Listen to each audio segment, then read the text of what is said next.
Oke, shalom. Suaranya masuk? Oke. Selamat pagi dan selamat datang di rumah saudara sendiri, di tempat ini saudara. Hari ini kelihatannya suasana liburan kental sekali ya. Tapi memang harusnya suasana hati kita memang senantiasa pada masa libur. Ya, harusnya kita melakukan apapun dalam kehidupan kita, aktivitas yang kita lakukan hendaknya dilakukan dengan suasana libur. Tahu nggak saudara kenapa? Karena suasana hati kita dalam kondisi libur, apapun terasa nikmat. Ya, santai, rileks, dan apapun yang kita kerjakan menjadi lebih kreatif. Setuju ya saudara ya? Oke, tapi hari ini saya mau memulai dengan satu pembukaan yang mungkin kurang populer. Karena saya mau mulai tentang kata kematian. Ya. Tadi sekilas saya baca di Roma 6. Katakan bahwa ketahui ya bahwa kita ini semua mati bagi dosa dan kita hidup bagi Allah dalam Kristus Yesus. Siapa yang setuju dengan saya? Mati bagi dosa dan sekarang kita hidup bagi Allah di dalam Kristus Yesus. Yang setuju? Kita semua setuju ya. Tapi kata mati itu sendiri mungkin kita kurang pernah renungkan karena bahasa yang kurang mengenakkan dan yang kita mau hindarkan. Itu sebabnya kalau orang sakit tentu kita berharap itu bisa disembuhkan. Tapi saudara tahu nggak? Yesus pernah membangkitkan Lazarus. Dan Lazarus bangkit dari kematian, tapi hari ini Lazarus sudah mati juga. Ya. Dan kematian yang dimaksud adalah tidak lagi memberi respon. Saudara, berapa banyak di antara kita yang pernah berpikir ya, apa arti kematian? Mati artinya sudah nggak bisa kasih respon, saudara. Betul nggak? Pada saat dikatakan, kalau engkau makan buah pengetahuan baik dan jahat, pada hari itu engkau mati. Mati dalam arti apa? Karena secara fisik mereka masih hidup. Tetapi kita tahu bersama, kita orang Kristen sudah lama, dan kematian yang dimaksud adalah keterpisahan dengan Bapa, keterpisahan dengan Tuhan. Sehingga manusia tidak lagi memberi respon kepada Tuhan seperti yang seharusnya. Itu yang dinamakan mati. Betul ya saudara ya?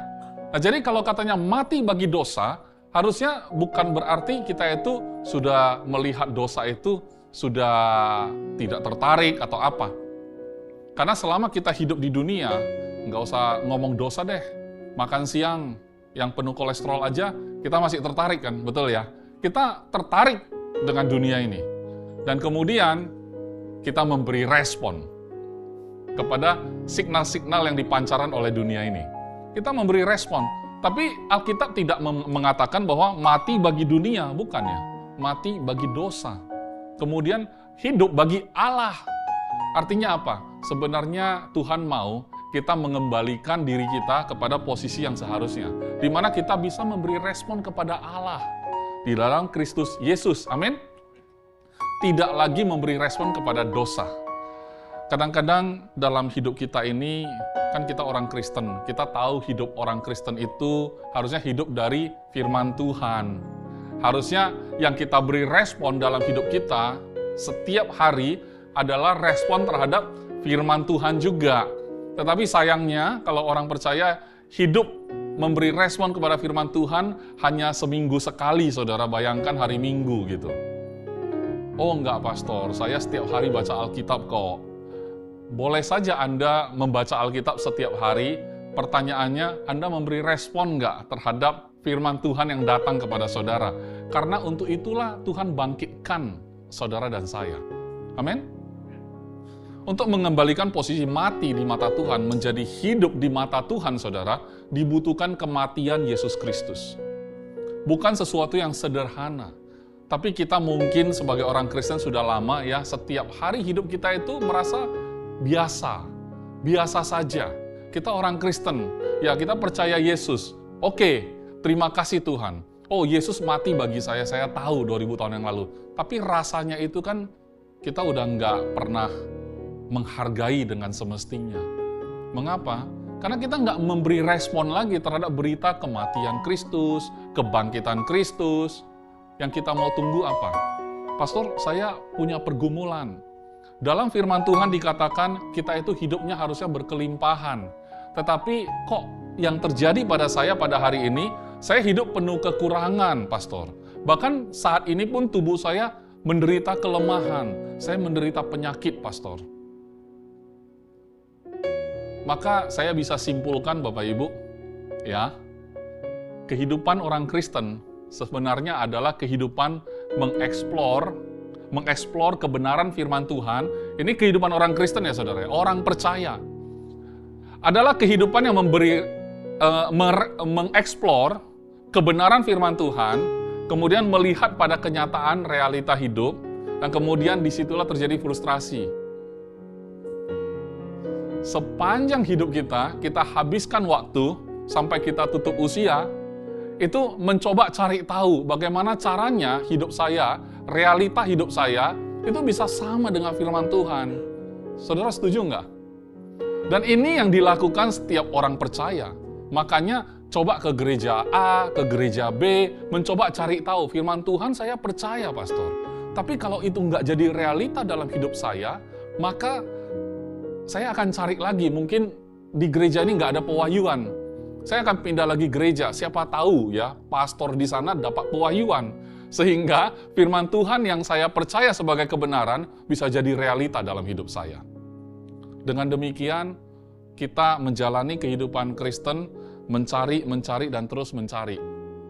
Padahal kita tahu bersama, saudara bisa duduk di gereja yang sama, mendengarkan khotbah dari pastor yang sama, dibuka dari ayat Alkitab yang sama, tetapi respon yang saudara berikan bisa sangat berbeda. Meskipun postur duduknya sama, pakaiannya warnanya sama, ya kan, gaya rambutnya sama, duduk memberi respon amennya bersama-sama serentak, tetapi respon yang kita berikan di dalam yang tidak bisa diselidiki oleh manusia, itu yang membuat perbedaan di antara orang-orang percaya, saudara. Dan hari ini, karena kita ada di House of Healing, saya yakin dan percaya rumah ini adalah pusat. Kalau kita jadikan pusat, tergantung Anda memberi responnya bagaimana. Bisa jadi gembala kita mengatakan ini adalah House of Healing. Terus kita memberi responnya, ya amin pastor, ya. Tapi healing itu saya kan nggak sakit. Saya nggak butuh dong. Ya kan, nantilah saya kalau ketemu teman yang sakit, saya bawalah ke sini. Kita mau buktikan apakah House of Healing ini benar-benar working. Wow. Dan ketika bawa satu, sembuh saudara. Wah, jadi pola ya. Wah, kita bawa lagi. Nanti kalau nggak terjadi healing, kita frustrasi lagi. Apalagi yang salah ya. Makanya saya katakan, mungkin mengenal kebenaran itu sendiri adalah satu perkara. Begitu melihat realita dalam hidup Anda, pemahaman saudara itu adalah masalah kedua. Ya, sepanjang hidup kita mencoba mencocokkan realita kita dengan kebenaran firman Tuhan. Dan itu selalu akan ada gap sampai kita meninggal dunia, saudara. Suka nggak suka, setuju nggak setuju, memang begitu. Pastor mana yang mendapatkan pewahyuan tentang Yesus Kristus itu secara full 100%? Sekalipun kita baca firman Tuhan di Alkitab, bolak-balik Kejadian sampai Wahyu, kita akan temukan di sana tokoh-tokoh Alkitab yang kelihatannya sangat mengerti Tuhan, sangat mengenal Tuhan, dalam hidup dia tidak mencerminkan dia sepenuhnya mengerti Tuhan. Setuju nggak saudara? Ya, di sini saya ingin memulai dengan buka satu ayat di Yohanes 10 ayat 10. Ini ayat yang sangat-sangat terkenal. Sangat-sangat terkenal. Dikatakan pencuri datang hanya untuk mencuri. Sampai tulisannya enggak jelas. Ini soalnya enggak full ya. Untuk mencuri dan membunuh dan membinasakan. Saudara lihat, pencuri datang, kita pasti tahu ini mengacu kepada iblis. Dia datang untuk mencuri, membunuh, dan membinasakan. Aku datang, kata Yesus, supaya mereka mempunyai hidup. Saudara dan saya punya hidup. Artinya kita bisa memberi respon karena kita hidup, saudara.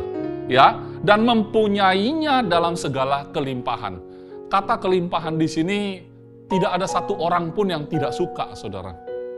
Siapa sih yang nggak suka kata kelimpahan, betul nggak? Saudara tahu di bahasa Yunani, kata kelimpahan ini adalah perisos.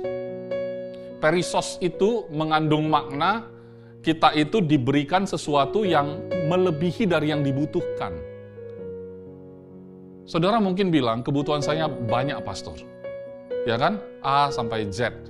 Tapi saudara nggak tahu bahwa kalau Tuhan menginginkan saudara mempunyai kehidupan yang benar-benar abundant, yang benar-benar berkelimpahan, lebih dari yang sekedar saudara butuh, saudara. Kalau saudara berdoa sesuai dengan kebutuhan saudara, Tuhan memberikan melebihi yang saudara butuh. Lah kalau begitu ceritanya, saudara pasti muncul tanda tanya. Kalau Tuhan maunya seperti ini, kenapa realitanya nggak seperti itu?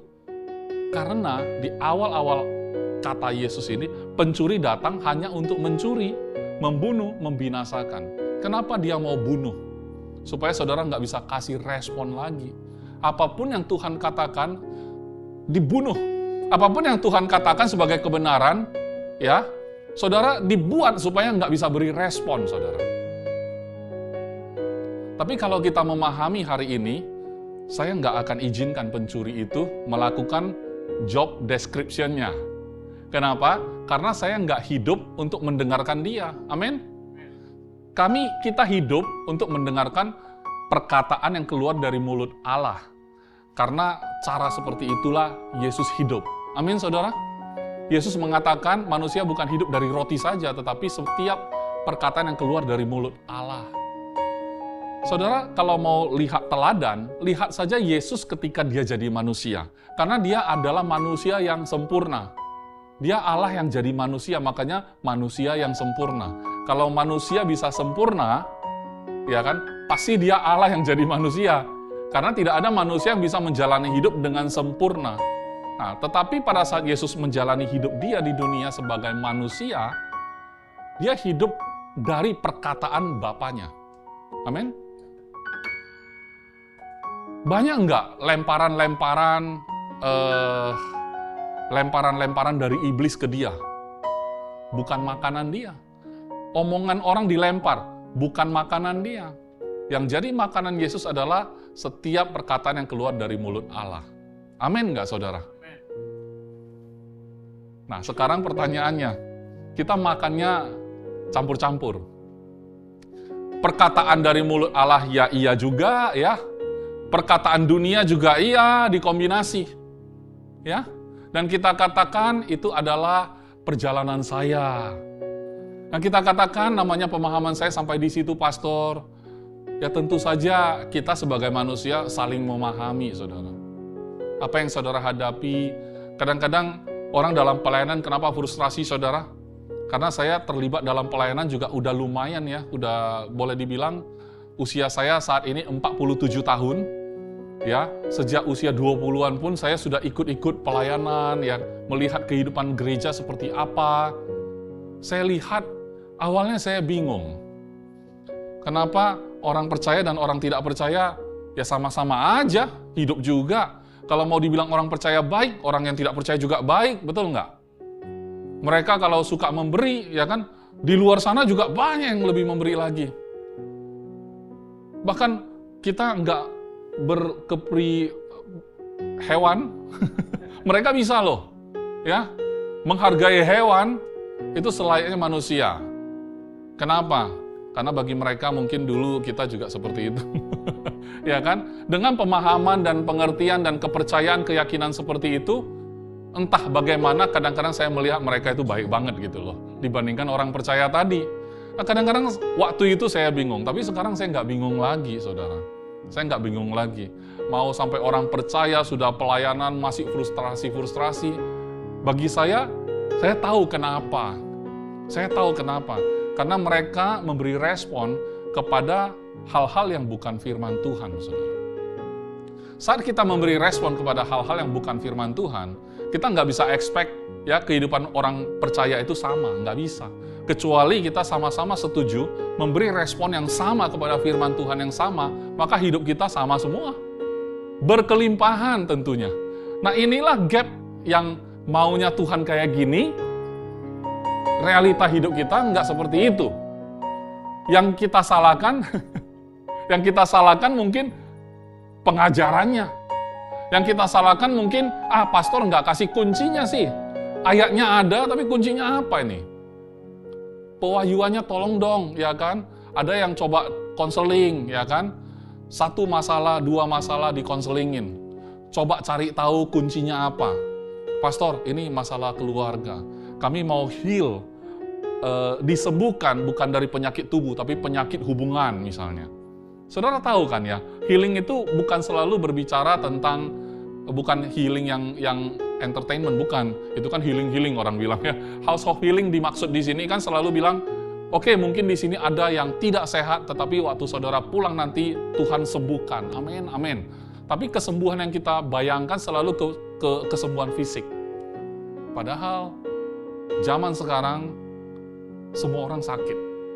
Bahkan kemarin saya mendengar kesaksian dari orang yang termasuk disabilitas, tapi dia sudah oke. Dia sudah oke bukan dalam arti dia udah nggak disable ya. Tapi dia bisa terima bahwa walaupun Tuhan masih izinkan dia kondisi seperti itu, dia tetap bilang Tuhan baik. Artinya dia sudah oke dengan keadaan dia, dan dia tidak pernah akan persoalkan Tuhan, kalau engkau ada, kenapa engkau tidak sembuhkan aku? Dia sudah nggak sampai tahap itu. Dan dia bilang satu statement yang menggugah hati saya. Dia bilang, sebenarnya di mata Tuhan kita semua disable. Pada awalnya sebelum Yesus ya saudara tentunya, jangan salah paham. Hari ini nggak mungkin saudara di mata Tuhan disable. Saudara di mata Tuhan itu persis seperti Yesus. Amin. Kenapa? Karena saudara ada di dalam Kristus Yesus. Kalau saudara, nah ini adalah salah satu memberi respon. Kenapa? Saudara ada di dalam Kristus Yesus, itu adalah firman Tuhan. Saudara beri respon ya atau tidak. Ya, ada yang shout out amin, ada yang santai tapi setuju. Ada yang, pastor ngomong apa sih, arahnya mau kemana nih? Kita sama-sama pengkhotbah, saya berusaha mencerna, saudara arah kemana? Saudara tahu, yang paling sulit menikmati khotbah adalah pengkhotbah juga. Kalau nggak percaya, tanya pemain musik di mana? Di sini, mana pemain musik? Hah? Pemain musik? Oh ya di sana. Pemain musik itu, kalau dengerin orang main, yang dia perhatiin, dia bukan enjoy-nya. Dia perhatiin, ini salah masuk ini. Ini ketukannya kurang sedikit. Ini telat. Yang diperhatiin tekniknya. Padahal kita, orang yang nggak mengerti musik, itu dia main asik-asik aja, betul nggak? Ya fales-fales ya asik aja, betul nggak? Makanya respon setiap orang berbeda-beda ya seperti itu. Kenapa? Karena saudara mengkaitkan dengan experience saudara, kemampuan saudara, pengetahuan saudara, dan bahkan mungkin expertise saudara. Saudara merasa saudara sudah ahli di sana. Sehingga tidak lagi polos saudara. Sehingga tidak memberi respon yang semestinya. Ya, saudara tahu orang mati itu kalau diledekin nggak memberi respon lagi. Itu namanya mati. Ya, kita mati terhadap dosa. Kita mau memberi respon sekarang karena kita sudah hidup bagi Allah. Yang kita beri respon adalah Allah kita, amin, dalam Kristus Yesus. Nah, kalau dikatakan engkau diinginkan oleh Yesus Tuhan kita untuk mempunyai hidup dan mempunyainya dalam segala kelimpahan. Saya menggambarkan kalau kelimpahan itu kayak kalau air minum ya kan saudara ya, air minum. Saudara kalau dituangkan segelas saudara minum. Tapi kalau air itu saudara sudah minum, terus tetap berisi, itu namanya kelimpahan. Saudara, kalau jalan dalam kelimpahan setiap hari dalam hidupmu, tidak mungkin saudara punya waktu untuk berpikir, apalagi yang kurang ya. Saudara juga nggak perlu membanding-bandingkan dengan tetangga kiri kanan, betul nggak? Kadang-kadang saya sayangkan sekali. Orang percaya bahkan tidak kenal dirinya siapa, apa yang dia mau, dan apa yang sedang dia kerjakan, mau ke arah mana dia, dan apalagi next dalam hidupnya dia nggak tahu, saudara. Bayangkan ketika ada, katakanlah ya, saudara bawa orang sakit nih ke sini. Setiap minggu, Pastor Yudi melakukan KKR kesembuhan, katakan, karena ini house of healing. Dan saudara bawa orang sakit tuh. Begitu didoakan dan orang itu sembuh dan semua orang bersuka cita, betul ya? Nah, orang sembuh ini juga setelah sembuh, nggak tahu juga mau ngapain, saudara. Kayak mobil masuk ke bengkel, rusak ya. Terus sekarang udah keluar dari bengkel, udah bisa nyala. Habis itu mobil ini nggak tahu juga mau diapain. Sebenarnya, dibetulin atau enggak ada beda, betul nggak? Yang saya mau jelaskan tentang healing, sesuatu yang jauh melebihi healing itu sendiri. Kenapa? Karena kalau Tuhan memberikan apa yang engkau inginkan saja, sekedar memenuhi apa yang saudara inginkan dalam hidupmu, saudara miss the target. Tuhan mau memberikan engkau hidup yang berkelimpahan, dan bahkan mempunyai hidup itu dalam segala kelimpahan. Segala kelimpahan kan ya. Kalau misalkan kita bilang kita sukses, ukurannya apa? Oh, duit saya. Saudara, duit cuma 1 poin. Saya nggak bilang bukan poin loh. Saya bilang salah 1 poin. Kalau dibilang nanti bukan poin, pastor, di mana? Nanti kan kita kayak lagi mengajarkan teologi kemakmuran, saudara. Orang-orang yang percaya anugerah seringkali dituduh, oh ini sesat, karena mereka ngajarin kemakmuran. Padahal di sini kalau ayat yang kita baca, oke lah, kalau kita nggak boleh bilang Tuhan mau kita makmur, pertanyaan saya, Tuhan mau kita sakit? Udah pasti enggak. Tuhan mau kita miskin? Udah pasti enggak. Lah terus yang engkau beritakan apa? Ya kan? Kalau duit, keuangan, ekonomi itu satu sisi, masih banyak sisi dalam hidup kita. Keluarga misalkan, kesehatan misalkan, hubungan kita misalkan, pekerjaan kita misalkan. Ya kan? Posisi kita di luar, ya kan, reputasi, itu semua adalah aspek hidup kita. Dan kalau Tuhan bilang segala kelimpahan, Tuhan mau kita punya hidup di semua area itu, yang benar-benar kita menikmati kelimpahan. Amin. Kalau misalkan orang dikatakan sembuh dari sakitnya, dan dia tetap tidak tahu dia hidup untuk apa, dan kemudian suatu hari mungkin dia berakhir juga kan hidupnya, betul nggak? Orang sakit disembuhkan tetap harus mati, saudara. Nggak enak banget ya khotbahnya. Iya dong. Kalau Tuhan bilang umur panjang, kita aminkan, tetap ada batas. 120 tahun, amin, haleluya, lompat-lompat, tetap aja 120 tahun. Tetap harus mati gitu loh. Tapi kita kan tahu, sebenarnya di balik kematian itu kita nggak pernah mati. Karena kita punya hidup yang kekal. Nah, itu poin yang kita harus paham, saudara. Bukan soal kita harus paham berapa lama lagi kita masih bisa hidup.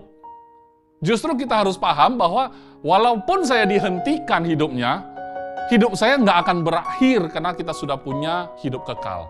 Nah, itu adalah firman Tuhan, dan itu yang kita harus beri respon. Dan yang kita kerjakan di dalam dunia yang terbatas ini, dengan usia kita yang terbatas, walaupun panjang umur, tapi terbatas maksud saya, ya saya doakanlah kita semua di sini panjang umur. Cuman kalau panjang umur tanpa poin, untuk apa? Pada satu titik di mana waktu itu saya aktif sekali di Medan ya, ada yang ngajak saya mendoakan orang sakit di rumah sakit. Saya datangin ya, sebelum saya doakan saya tanya, Pak mau sembuh ya? Ya dong. Kenapa Bapak pengen sembuh? Kalau saya sakit, saya repotin anak saya. Oh, cuman nggak mau repot doang. Ya kan, cuman nggak mau repotin orang gitu ya. Jadi saya tanya lagi lebih dalam. Kadang-kadang saya suka nakal juga pertanyaannya. Nanti kalau udah sembuh mau ngapain? Ya nggak apa-apa, ya di rumah aja. Bedanya apa di rumah sakit? Rumah juga. Ya tetap pasif kan di situ. Saya pengen mendorong saudara yang hari ini punya kendala, nggak tahu itu masalah keuangan atau kesehatan, untuk saudara sembuh. Amin. Setelah sembuh, saudara tahu kok saudara mau ngapain. Itu lebih penting, saudara. Nggak ada poinnya orang sakit disembuhkan, sembuhkan, nanti sakit lagi, disembuhkan lagi, nanti sakit lagi. Nanti nggak ada duit, jadi punya duit. Nanti jadi nggak punya duit lagi, punya duit lagi. Didoakan. Nanti ribut sama istri, habis itu didoakan, konseling, baik lagi. Nanti ribut lagi. Iya kan? Jilid 1, jilid 2, gitu-gitu aja sampai mati. Itu bukan kelimpahan. Itu krisis melulu. Ya kan? Haus melulu posisinya. Surviving terus. Nggak ada growing-nya, nggak ada pertumbuhannya. Namanya hidup kan bertumbuh, saudara, betul nggak? Kalau tidak ada pertumbuhan, namanya penuaan, itu menuju kebinasaan. Nah, itulah yang dikerjakan iblis. Dia membuat kita itu menurun, bukan naik. Dia membuat kita itu semakin tidak paham firman Tuhan, bukan semakin paham. Dia membuat kita itu tidak memberi respon kalau dengar firman. Setuju ya, saudara? Nah, kalau begitu, mungkin asumsi saya ada benarnya bahwa kita mungkin tidak kenal diri kita. Sampai poin ini. Mungkin kita nggak tahu. Saya ini dilahirkan, kok Tuhan kasih di keluarga ini ya? Kemudian, kok saya sekolah di jurusan ini ya? Terus, kok saya tiba-tiba bergereja di gereja ini ya? Terus, kok mendengarkan khotbah di harusnya saya libur panjang, kok saya datang ya? Kok saya datang ya? Kok pendetanya yang ngomong ini ya? Kok yang dia omongin yang begini gitu ya? Kita banyak bertanya kenapa, dan kita nggak tahu jawabannya. Kita melihat ke Mazmur 139. Tadi ditanya, Mazmur 139 ayat berapa, Pastor? Semua. Ya. Untuk pemimpin biduan, Mazmur Daud, Tuhan, Engkau menyelidiki dan mengenal aku. Saudara, lihat pembukaannya saja sudah strong bagi saya. Karena ini Daud. Daud ini adalah orang yang berkenan di hati Tuhan. Saudara tahu dong, betul ya? Dan menurut saya, Daud ini, siapa sih penyanyi yang nggak pengen seperti Daud? Ya kan? Pemain musik yang berpikir, pokoknya gini, kalau bagian praise and worship, ya kan, namanya pujian penyembahan selalu bayangannya pasti Daud tuh. Daud. Karena bagi saya memang baca Mazmur itu sendiri, pola pikir saya berpikir pada saat itu Daud adalah orang yang sangat puitis. Mungkin seperti saudara. At least dalam hati merasa puitis. Begitu diungkapkan berantakan ya. Tapi Daud ini bagus. Apa yang ada di hati dia bisa tuliskan itu. Ya. Mungkin perlu cek GPT untuk taruh musiknya seperti apa. Ya, saudara coba imajinasikan aja. Pada saat itu, Daud punya perasaan yang dia bisa bebas curahkan. Dia bisa ekspresikan. Dan Tuhan pun mengekspresikan bahwa Daud ini sebagai orang yang Tuhan berkenan padanya. Ya, dia bilang, Tuhan, Engkau menyelidiki dan mengenal aku. Saudara merasa Tuhan mengenal saudara enggak? Di balik kontroversi, saudara tidak kenal diri saudara sendiri tadi itu.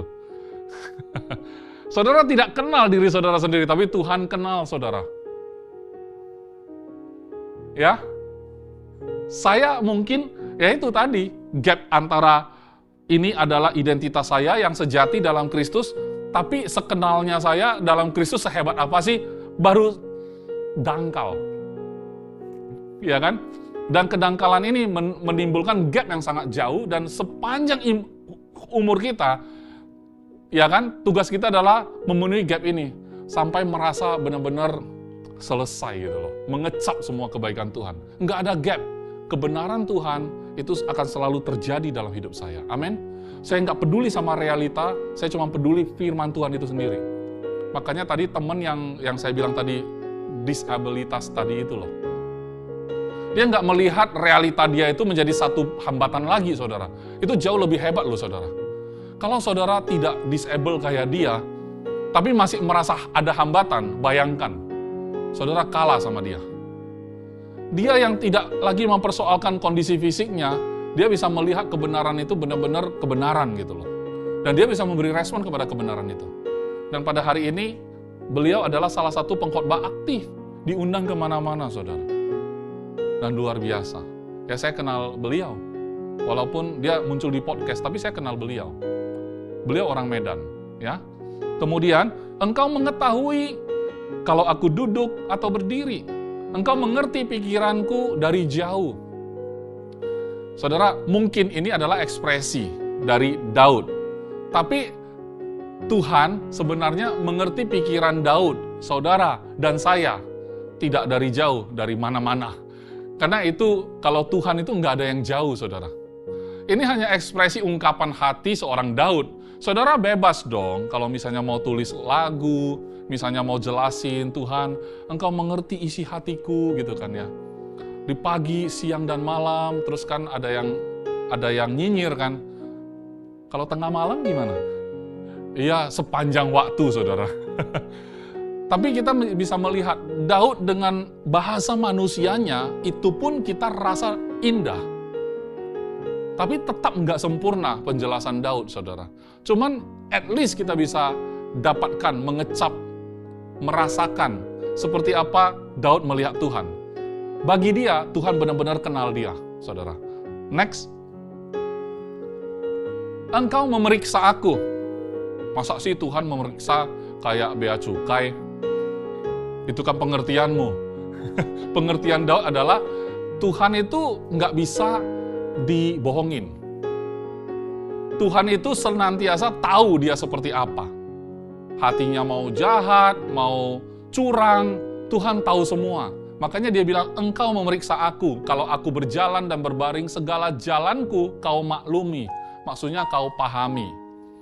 Bukan maklumi itu, ya selingkuh boleh, maklumi Tuhan. Bukan ya. Soalnya Daud ada kasus ya. Tapi Tuhan paham loh. Saya yakin, sebelum Daud mikir, atau saudara dan saya, sebelum saudara dan saya mikir sesuatu, Tuhan sudah tahu juga. Karena kemahatauan Tuhan nggak bisa kita jelaskan pakai kata-kata. Setuju nggak? Ya, sebab sebelum lidahku mengeluarkan perkataan, sesungguhnya semuanya telah kau ketahui ya Tuhan. Dia pakai kata lidah. Betul kan? Kalau kita kan mulut, terserah, itu ungkapan, saudara. Ya, sebelum kita ngomong, Tuhan sudah tahu. Ya, kalau saudara agree sama atau setuju sama Daud, ya kira-kira itulah ungkapan kita juga. Tuhan sebenarnya apa sih yang kau nggak tahu? Nah, kalau udah kayak gitu susah berdoa, saudara. Iyalah, saudara mau doa apa? Belum doa, Tuhan sudah tahu. Jadi doa itu untuk siapa? Untuk kasih tahu Tuhan. Nggak perlu, Tuhan sudah tahu. Lucu ya? Kalau gitu masih berdoa? Masih. Untuk kita, bukan untuk Tuhan, saudara. Karena Daud pun masih bernyanyi waktu itu. Masih menciptakan mazmur. Ya, dia udah tahu, tapi dia jelasin. Supaya apa? Supaya saudara di zaman ini bisa baca. Luar biasa loh. Ini ya, kalau mau kirim ke Tuhan nggak perlu. Ini kirim ke saudara dan saya. Supaya kita baca hari ini, kita bisa kasih respon. Kenapa? Karena kita hidup oleh Allah, bagi Allah. Berikutnya, dari belakang dan dari depan engkau mengurung aku, dan engkau menaruh tanganmu ke atasku. Ini mengurung bahasa yang bagus atau enggak, terserah. Kalau Tuhan melingkupi saudara, seperti sayap ini, saudara. Ya, mungkin saudara nanti ya habis ibadah, saudara naik aja ya ke panggung ini. Rasakan gimana ada sayap gitu, megang semua. Karena dari sini kelihatan semua nih, enak sekali ya. Dia kurung, menaruhkan tangannya ke atas aku, kata Daud. Ya, terlalu ajaib bagiku, kata Daud, pengetahuan itu. Terlalu tinggi, tidak sanggup aku mencapainya. Kita berikan posisi Tuhan yang semestinya, saudara. Tapi kenyataan realita hidup kita, kadang kan kita merasa kita harus ajar Tuhan, ya, yang namanya Maha Kuasa, ya gitu dong harusnya Tuhan. Betul nggak? Yang teman yang disability itu coba. Dia bilang, Tuhan, kalau sampai engkau tidak mampu sembuhkan aku, sadis loh itu. Mungkin engkau ada lah ya, karena kan banyak orang kan kalau testimoni gitu. Saya sampai pada titik, Tuhan engkau ada nggak sih? Dia nggak. Tuhan memang ada, udah ya. Tapi kalau Tuhan tidak sanggup sembuhkan, Atau tidak mau sembuhkan, sudah cabut aja nyawaku katanya. Karena aku nggak mau meneruskan hidup seperti itu. Begitu itu dia bilang dia tidur, habis itu kok bangun lagi. Tuhan, kau maunya apa sih? Suruh kamu sembuhkan, nggak mau. Suruh cabut nyawaku, enggak dicabut juga. Kau maunya apa Tuhan? Jadi Tuhan harus jawab ya. Itu sebabnya, untung saja Daud menjelaskan itu. Itu pengetahuan terlalu tinggi. Tidak bisa aku pahami. Nggak bisa dijangkau, saudara. Kita aja yang jungkir balik di sini, saudara. Kita aja yang jungkir balik, kita pikir kalau gitu udah iba Tuhan itu. Kalau sudah iba harusnya Tuhan sudah turun tangan dong. Banyak sekali orang percaya, orang Kristen yang jungkir balik dalam hidupnya. Tidak kemana-mana, tapi tahu banyak, ayat dihafal, tapi gagal memberi respon terhadap firman Tuhan yang sebenarnya adalah kehidupan itu sendiri. Kemudian berikutnya, ayat 7, kemana aku dapat pergi menjauhi rohmu? Kemana aku dapat lari dari hadapanmu? Dalam hati kita, yakin Daud mau larikan diri dari Tuhan. Bukankah itu enak sekali kalau dia punya pemahaman bahwa Tuhan sebenarnya melingkupi dia.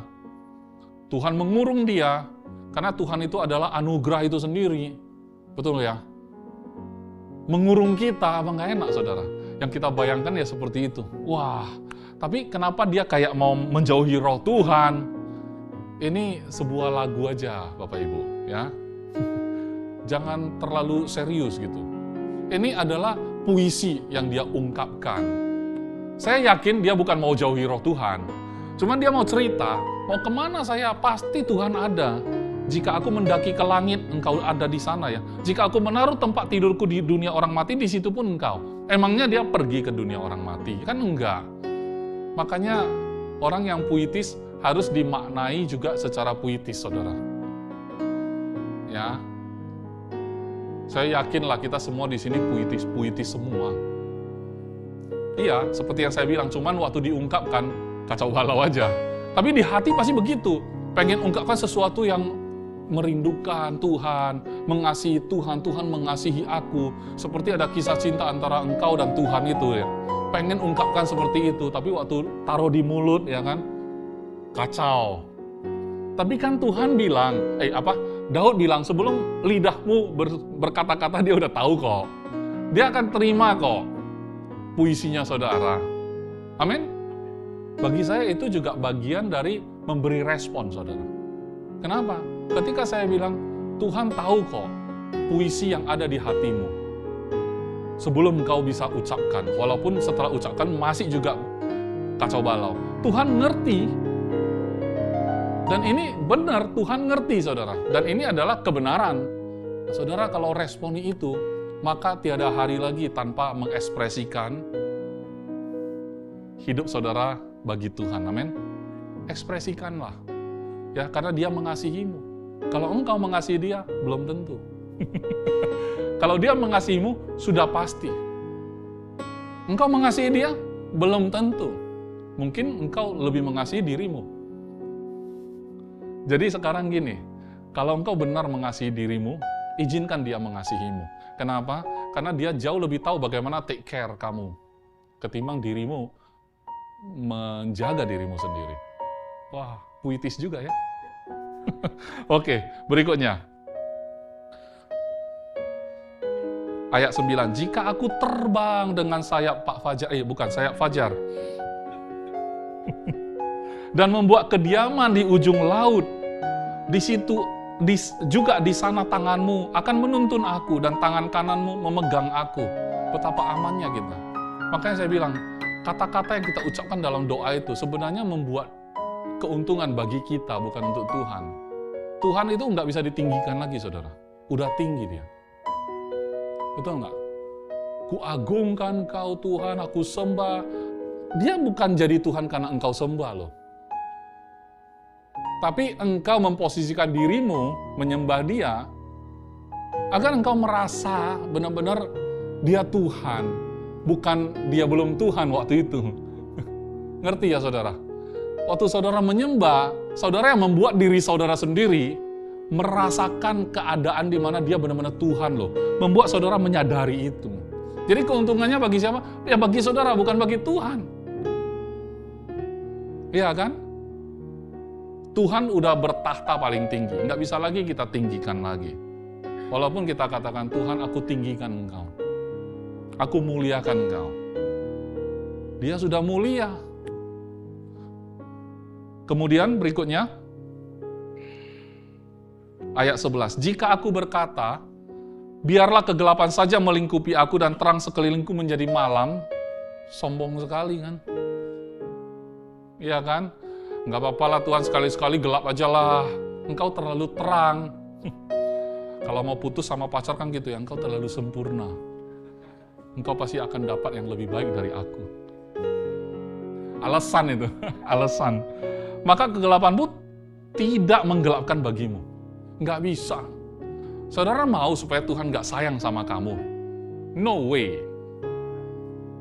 Ini beri respon sama firman Tuhan. Saudara mau supaya Tuhan tidak sayang sama kamu? Nggak bisa. Kamu minta kegelapan dalam hidupmu? Nggak bisa. Seperti itulah ekspresi Daud. Ternyata aku mau merusakkan dirimu, nggak bisa. Tuhan akan jaga aku gitu loh. Ya. Dan malam menjadi terang seperti siang. Ya di negara mana itu ya yang sudah malam? Ya kemarin pas saya jalan juga di belahan bumi yang lain waktu itu, saya kaget loh. Udah jam 9 malam, masih terang saudara. 9.15 baru sunset. 9.15 malam baru sunset. Kalau di kita kan mungkin jam 6, jam 7 udah sunset. Di sana memang begitu. Nah, jadi mungkin di sana kira-kira kalau Tuhan ada di sana, mana bisa gelap, saudara? Karena Tuhan itu terang. Hidupmu selalu terang benderang, saudara. Apakah saudara memberi respon? Kalau saya katakan, hidupmu selalu terang benderang. Amin. Dan juga terangnya bukan terangmu, tapi terang Tuhan. Amin. Dan kemudian berikutnya, sebab engkaulah yang membentuk buah pinggangku, menenun aku dalam kandungan ibuku. Aku bersyukur kepadamu oleh karena kejadianku dahsyat dan ajaib. Ajaib apa yang kau buat.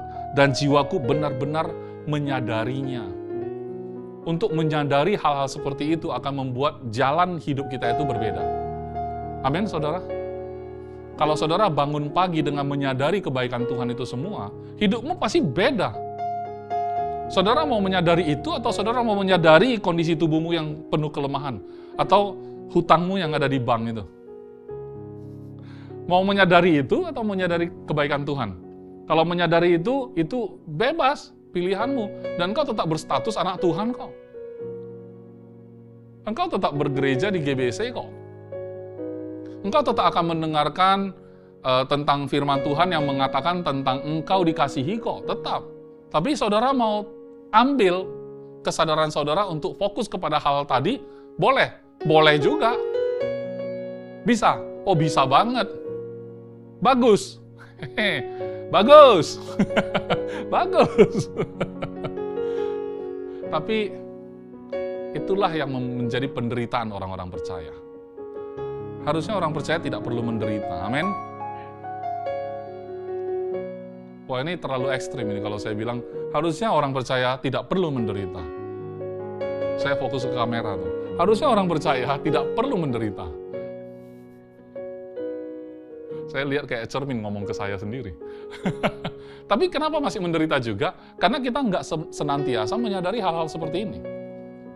Kita lebih sadar kepada hal-hal yang membuat kita itu semakin tidak bertenaga, semakin tidak kreatif, semakin tidak bersyukur. Akhirnya kita drop. Dan itu job desk-nya si iblis. Ya kan? Mencuri, membunuh, membinasakan. Sampai kita tidak bisa lagi memberi respon kepada setiap firman Tuhan yang kita dengar setiap hari. Saya nggak bilang setiap hari Minggu, soalnya sekarang orang banyak, Senin sampai Senin lagi, selalu buka YouTube, dengar khotbah. Tapi nggak ada respon yang bisa diberikan lagi. Semua hambar. Kenapa? Karena lihat realita. Lihat realita, nggak bisa lagi lihat kebenaran. Pastor Paul selalu mengatakan, arahkan pandanganmu kepada Yesus. Lihat kepada Yesus saja. Tujukan pandanganmu kepada Yesus saja. Itu kan kebenaran. Yesus itu kebenaran. Tapi kita lihat realita. Dan ini gap selalu ada. Nggak usah bohong. Pendeta mana yang nggak ada gap realita sama kebenaran? Pasti selalu ada gap. Tapi mata kita nggak tertuju ke sini, tapi tertuju ke sana. Betul nggak, saudara? Sehingga pada saat kita menjalani hidup, walaupun kita tahu ada gap, kita nggak bingung-bingung dalam hidup. Kita nggak frustrasi dalam hidup. Makanya Rasul Paulus, realita yang katanya tadi hidup berkelimpahan, kok pernah terkatung-katung di laut, pernah di penjara, apakah itu kelimpahan? Ya tentu tidak, kan gitu kan ya. Tapi apakah dia persoalkan? Tidak juga. Bagi dia itu kelimpahan. Untuk bisa beritakan Injil saja itu udah luar biasa. Bahkan dia bilang rela terkutuk kalau sampai dia bisa menyampaikan kabar keselamatan Injil itu kepada orang yang sebangsa dia. Kalau dia punya kesempatan itu, dia relalah. Kehilangan keselamatanmu rela, sampai gitu loh dia. Jadi realita bukan lagi makanan bagi orang seperti Paulus.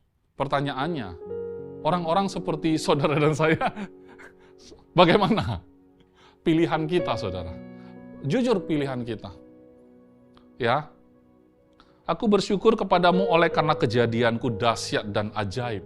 Ajaib apa yang kau buat, jiwaku benar-benar menyadarinya. Berikutnya, tulang-tulangku tidak terlindung bagimu ketika aku dijadikan di tempat yang tersembunyi dan aku direkam di bagian-bagian bumi yang paling bawah. Matamu melihat selagi aku bakal anak, dan dalam kitabmu semuanya tertulis hari-hari yang akan dibentuk sebelum ada satupun daripadanya. Sejarah hidupmu ada di tangan Tuhan, saudara. Berikutnya, dan bagiku betapa sulitnya pikiranmu, ya Allah, betapa besar jumlahnya. Jika aku mau menghitungnya, itu lebih banyak daripada pasir. Apabila aku berhenti, masih saja aku bersama-sama Engkau. Berikutnya, sekiranya Engkau mematikan orang fasik, ya Allah, sehingga menjauh daripadaku penumpa-penumpa darah yang berkata-kata dusta terhadap Engkau dan melawan Engkau dengan sia-sia. Masakan aku tidak membenci orang-orang yang membenci Engkau, ya Tuhan? Nah, itu kan reaksi dia ya, saudara ya. Heroik dia ini. Tuhan, aku bela Engkau. Kalau mereka benci sama Engkau, aku benci juga sama mereka. Aku di pihakmu. Itu kan ekspresi dia. Apakah saudara perlu berekspresi seperti itu? Saya nggak tahu. Kalau saya pribadi, ya saya merasa saya nggak bisa bela Tuhan, saudara. Ya, justru saya perlu tahu Tuhan ada di sisiku, ada untukku. Aku nggak bisa ada untuk bela Tuhan. Tuhan tidak perlu dibela, saudara. Ya.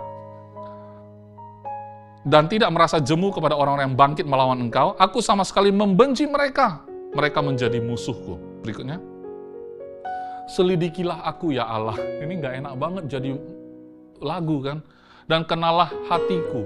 Ujilah aku dan kenallah pikiran-pikiranku. Nantang dia. Nggak usah ngomongin pun Tuhan sudah tahu. Nggak usah minta Tuhan uji pun Tuhan sudah tahu bahwa engkau tidak akan lulus. Nggak usah nantang-nantang, ya. Lihatlah apakah jalanku serong dan tuntunlah aku di jalan yang kekal. Saudara, ada satu lagi anomali dalam hidup orang percaya. Saudara pernah dengar nggak orang mengatakan, pastor atau bro, sis, kita ini kan tidak boleh mengandalkan kekuatan sendiri. Karena di Yeremia 17 ayat 5, ya, beginilah firman Tuhan, terkutuklah orang yang mengandalkan manusia, yang mengandalkan kekuatannya sendiri, dan yang hatinya menjauh daripada Tuhan. Saudara setuju dengan ayat ini? Setuju. Saya juga setuju. Tapi pertanyaan saya adalah, dari mana saudara tahu, pada saat saudara berjalan sehari-hari, saudara lagi menggunakan kekuatan sendiri? Gimana cara tahunya? Kita akan jadi orang Farisi ketika melihat seorang pastor kerja keras di luar. Pastor, engkau terlalu sekuler. Jadi maksudmu gimana? Harusnya seorang pastor kayak Imam Lewi, tidak lagi pusing dengan kehidupan seperti orang sekuler lagi, mengkhususkan dirinya selalu ada di bait Allah, ya kan, membuka kitabnya, ya kan, bergaul dengan Tuhan. Nah itulah harusnya seperti itu seorang pastor. Terus kalau sekuler gimana? Berarti kamu mengandalkan kekuatanmu. Dari mana kita tahu membedakan saya sedang menggunakan kekuatan saya sendiri atau saya mengandalkan Tuhan? Mana ada orang yang tahu, saudara? Karena ekspresinya adalah jadi bekerja keras. Waktu orang bekerja keras, saudara dari mana tahu dia itu rajin karena penuh dengan sukacita dan dalam damai sejahteranya yang luar biasa, dia bekerja keras. Menurut saudara bekerja keras. Dalam dia nggak merasa keras, saudara. Dia merasa sukacita melakukan itu. Saudara lihat, tuh orang, lihat jam berapa dia pulang. Saya ngomong gitu karena saya pulang malam, saudara. Cek. Kok ada suara yang padam tadi? Dari mana saudara tahu seseorang itu lagi rajin gitu ya? Saudara bilang, lagi mengandalkan kekuatan. Saudara emangnya hakimnya, saudara tahu CCTV 24 jam. Terus saudara sendiri gimana? Saya simpel aja. Karena kalau kita bilang tidak boleh mengandalkan kekuatan sendiri, saya mau tanya saudara satu pertanyaan. Kekuatan itu Tuhan berikan atau bukan? Kalau iya, kenapa nggak boleh pakai? Ya, saya bisa declare, saya tidak bisa andalkan kekuatan saya. Tapi kalau saudara lihat, ini Iskandar kuat sekali ya, dia kerja ini. Saya nggak merasa itu kekuatan saya. Sebenarnya tergantung Anda, mengakui ini sebagai milik Tuhan semua atau bukan. Kalau saudara mengakui ini semua adalah milik Tuhan, saudara hidup bagi Allah di dalam Kristus Yesus, tidak ada lagi yang bisa membedakan kekuatanmu atau kekuatan Tuhan. Nggak bisa. Ketika Roh Kudus dan rohmu bersatu menjadi satu dan menghidupi hidupmu, tidak ada lagi yang bisa membedakan antara ini keinginanmu sendiri atau keinginan Tuhan. Enggak, itu sesuatu yang sudah alamiah, saudara. Kenapa? Karena genetika saudara dengan genetika Tuhan sendiri sudah menyatu. Kenapa kita perjamuan kudus setiap hari Minggu? Remember me. Mengingat akan aku, kata Yesus. Karena kadang-kadang kita melupakan itu, sehingga kita tidak menyadari sebenarnya tidak ada lagi bedanya engkau dan Kristus. Sampai segitunya, saudara. Kalau saudara bisa memberi respon, saudara sedang menghidupi firman Tuhan. Amin. Saudara pernah dengar di dalam satu buku yang Think and Grow Rich, ditulis oleh seorang penulis namanya Napoleon Hill, tahun 1937. Kata-kata yang sangat-sangat terkenal. Dia bilang, what your mind can conceive, it can be achieved. Apa yang pikiranmu itu bisa pikirkan, itu bisa dicapai. Kalau saudara pikir, manusia bisa tuh ke bulan ya kayaknya suatu hari. Benar bisa. Saya berpikir suatu hari, ya kan, kita nggak usah ngomong, tiba-tiba bisa nulis tuh. Bisa, ada AI. Semua yang saudara pernah pikir itu bisa terjadi. Ya kan? Kemarin saya pakai, ya kan, suka pakai headset ya. Kan kemarin yang ditempel gini aja nggak masuk ke lubang telinga aja bisa denger tuh. Terus kalau lubang telinga tetap terbuka, bisa nggak noise cancellation yang kedap gitu loh. Kan ini terbuka nih. Dia teman saya yang IT di kantor, dia bilang, ya selama terbuka kan nggak bisa. Saya bilang, bisa nggak kalau misalnya muncul satu frekuensi dari alat ini, nutup, sehingga telinganya nggak bisa dengar suara lain, karena ada frekuensi. Masuk akal sih, Pak. Mungkin itu akan menjadi penemuan berikutnya. Selama pikiran manusia bisa pikirin itu bisa dicapai katanya. Itu orang dunia yang mengatakan, Napoleon Hill. Dengan satu pedoman itu saja, banyak orang mencapai banyak sekali pencapaian-pencapaian dalam hidupnya. Orang Kristen masih sibuk membahas ayat Alkitab berdebat-debat. Orang dunia melesat, melejit entah sampai kemana. Tidak bingung-bingung. Mereka mendiskusikan hal-hal yang belum pernah dipikirkan sebelumnya, tapi mereka sudah pikir. Nah, setelah mereka pikir, mereka coba achieve itu. Mereka coba pikirkan caranya bagaimana itu bisa menjadi kenyataan. Orang-orang Kristen, kita butuh mujizat, kita butuh mujizat. Di sana, ya, di sana mikirin gimana memberikan terapi kepada di dalam dunia medis, menciptakan lagi lebih banyak terapi-terapi yang belum ada sebelumnya. Orang Kristen mengharapkan mujizat. Begitu desperate, datanglah. Kemarin lu bilang apa tadi terapi? Habis itu baru dituduh lagi, tuh mengandalkan kekuatan manusia. Kasihan nggak orang udah sakit, ya kan? Didoakan butuh mujizat, nggak terjadi, datang ke dokter dituduh lagi tuh. Sedih sekali orang-orang percaya ini. Jadi bagi saya, perkataan Napoleon Hill ini valid enggak? Valid. Kalau pikiran bisa pikirkan itu, sebenarnya itu bisa tercapai. Tapi Tuhan memberi kelimpahan lebih dari itu, saudara. Mari kita lihat di 1 Korintus 2 ayat 9. Tetapi seperti ada tertulis, apa yang tidak pernah dilihat oleh mata, dan tidak pernah didengar oleh telinga, dan yang tidak pernah timbul di dalam hati manusia. Kata tidak pernah timbul dalam hati manusia, itu dalam bahasa Inggris NIV itu ditulis what your mind never conceive. Apa yang tidak pernah dipikir oleh pikiranmu. Jadi ayat ini Rasul Paulus hidup sebelum Napoleon Hill. Kalau Napoleon Hill berjalan sampai titik di mana kalau otak kita bisa mikir itu, bisa dikerjakan itu. Tapi Rasul Paulus mengatakan, ya kan, tidak pernah kau bisa pikir pun, semua disediakan Allah.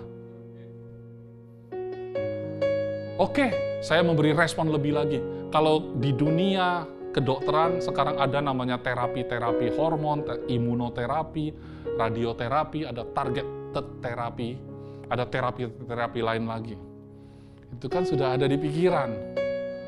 Tuhan sudah sediakan terapi yang tidak pernah dipikirkan manusia. Amin? Ayo beri respon ke sana. Oleh sebab itu, kalkulatormu, bukan saya bilang nggak boleh pakai, ya, hitung-hitung, tapi jangan andalkan itu. Kenapa? Karena Yeremia tadi mengatakan terkutuk orang yang mengandalkan, bukan, maksudnya gini loh, kekuatan ini dari Tuhan. Kalau saya sudah menyatakan hidup ini adalah hidupnya Tuhan, berarti kalau aku punya kekuatan Tuhan dong. Kan begitu. Untuk apa saya beda-bedain? Yang membuat itu berbeda kan karena kamu merasa hidupmu adalah hidupmu. Kalau hidupmu adalah hidupmu, saudara, ya terang aja. Andalkanlah. Orang itu hidupmu. Betul nggak? Tapi Anda sudah declare hari ini. Hidupku bukan aku lagi. Itu Paulus yang bilang begitu. Jadi kalau udah kayak Paulus gitu ya, hidupku bukan aku lagi. Hidup adalah Tuhan sendiri, Kristus. Mati adalah keuntungan. Mau hidup, mau mati, untung terus dia. Kalau udah kayak gitu, hidup memang bukan hidup kita lagi, saudara. Nah, hidup kayak gitulah yang maksud saya bermakna. Hidup yang bukan sakit ya, ayo dong cari kesembuhan. Ya kan? Tantangan ini ya, ayo dong cari pemulihan. Jadi, ada seorang pastor juga mengatakan gereja itu bukan soal menyediakan kesembuhan aja. Jadi kalau orang sakit didoakan nanti sembuh pulang lagi. Nanti yang sakit datang lagi ya doakan sembuh pulang lagi. Jadi kayak rumah sakit dong gereja. Doa-doain orang sakit. Tapi sebenarnya dia punya calling. Orang yang sakit ini, partikular orang yang sakit, saudara. Saudara lihat dia sebagai orang yang Tuhan punya rencana enggak? Kalau iya, kesembuhan itu adalah awal untuk dia penuhi panggilan dia. Bukan akhir dari pergumulan dia yang sakit, akhirnya aku sembuh, akhirnya aku ketemu gereja yang bisa doakan aku dan aku sembuh. Sebatas itu. Terlalu dangkal, saudara. House of Healing, bagi saya lihatnya itu jauh lebih besar dari itu. Amin. Ya, dan itu yang disediakan Allah untuk mereka yang mengasihi Dia. Saya nggak ragu saudara mengasihi Tuhan. Kenapa? Karena di gereja ini nggak pernah sedetik pun atau sepenggal firman Tuhan yang disampaikan pastor di sini yang menyatakan bahwa Tuhan tidak mengasihi saudara. Justru selalu diingatkan Tuhan mengasihi saudara. Tuhan nggak mungkin gampang sekali kita mengasihi orang yang mengasihi kita, betul nggak? Kalau sampai dia udah mengasihi kita nggak bisa mengasihi dia, aneh banget.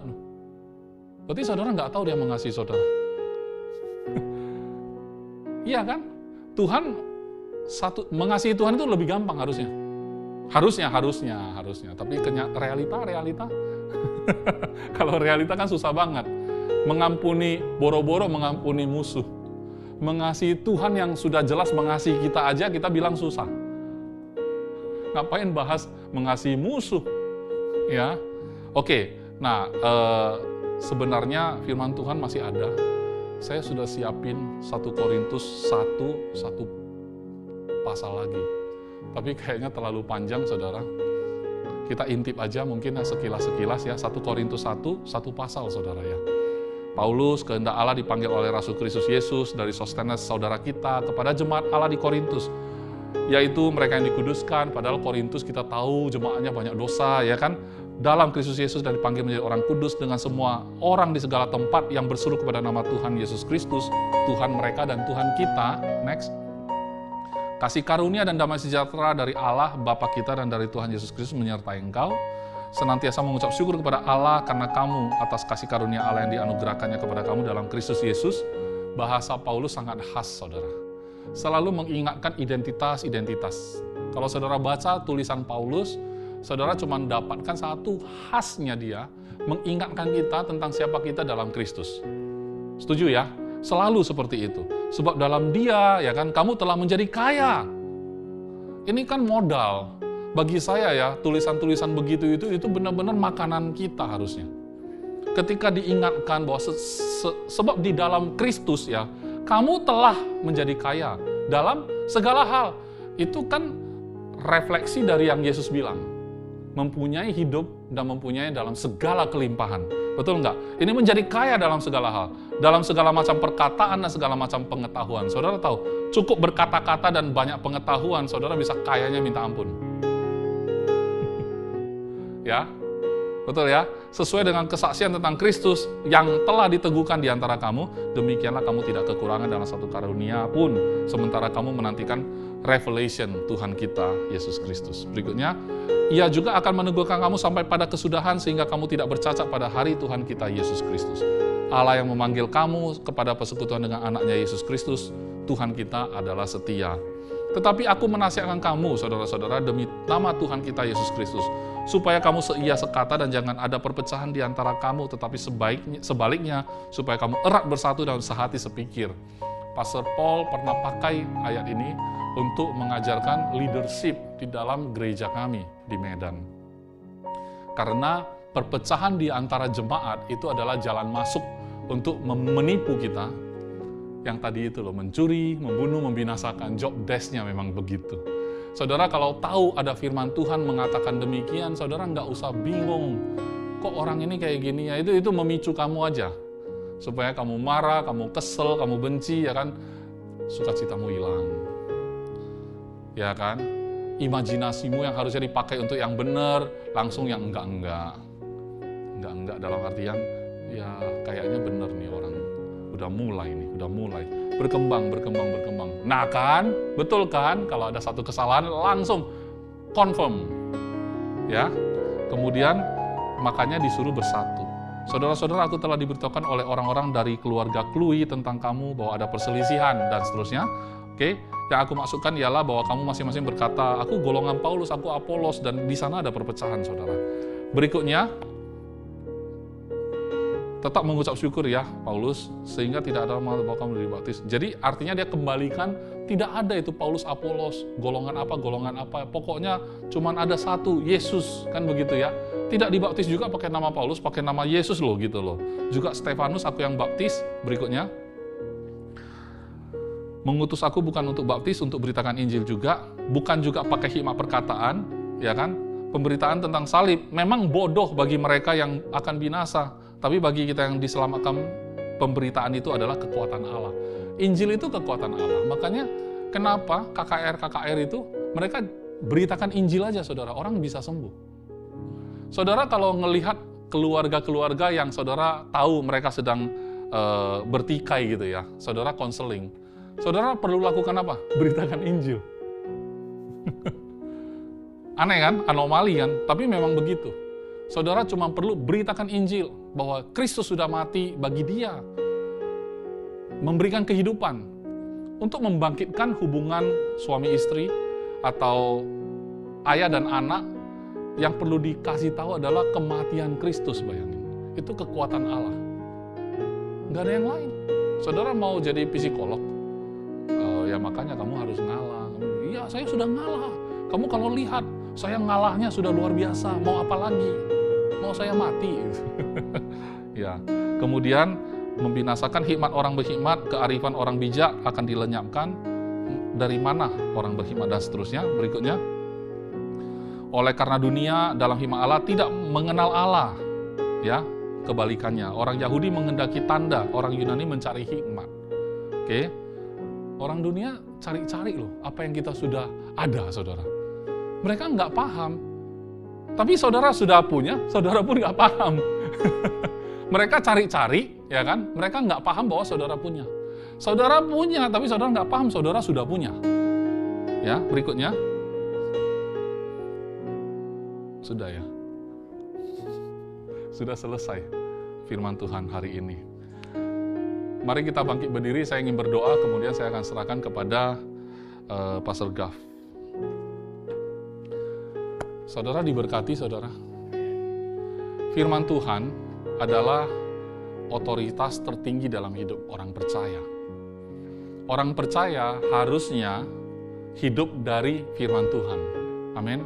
Dan firman Tuhan bukan hanya menghidupkan rohmu, tapi sebenarnya dia juga bisa bangkitkan jiwamu, dia juga bisa sembuhkan penyakit dalam tubuhmu. Amin. Selama itu adalah otoritas tertinggi dan engkau memberi respon kepada otoritas itu, maka itu bergerak mulai menjadi realita dalam hidupmu. Menjadi realita. Saya ulangi sekali lagi, kalau engkau ingin melihat realita hidupmu berubah, maka mulai hari ini, lihatlah firman Tuhan sebagai otoritas tertinggi dalam hidupmu. Dan pada saat engkau melihat firman Tuhan sebagai otoritas tertinggi, engkau mulai memberi respon. Responnya nggak bisa apa-apa selain, ya, aku terima Tuhan, aku percaya Tuhan. Itu bukan dari aku sendiri, tapi semuanya berasal dari Engkau Tuhan. Bahkan ketika mulutku belum mengucapkan satu kata pun, Engkau sudah tahu semuanya. Mari kita tutup mata kita,